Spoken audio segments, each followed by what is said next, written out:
അവരുടെ ആ കൗൺസിലറുടെ ഭാഗം അങ്ങനെയാണ്. ചിക്കൻ ബോക്സ് ആയിരുന്നു, കിടപ്പിലായിരുന്നു, വീട്ടിലെത്തിയാണ് പോലീസ് അറസ്റ്റ് ചെയ്തത് എന്നുള്ള കാര്യമാണ് പറയുന്നത്.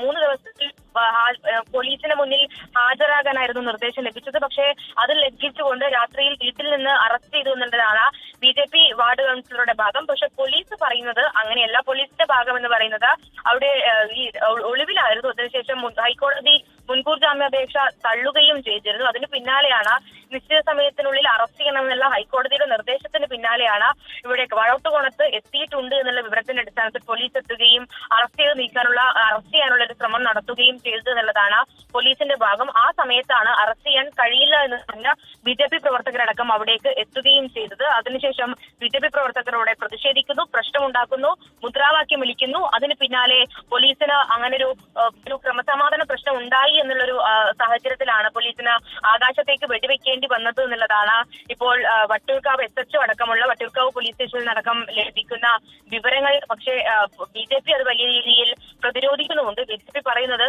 ഈ അസുഖമായി കിടപ്പിലായിരുന്ന ഒരാളെ ഇത്തരത്തിൽ രാത്രിയിൽ വന്ന് അറസ്റ്റ് ചെയ്യേണ്ട ഒരു സാഹചര്യം പോലീസിന് ഉണ്ടായിട്ടില്ല എന്നുള്ളതാണ്. പക്ഷേ അങ്ങനെ ഒരു സാഹചര്യം ഉണ്ടായിട്ടില്ല.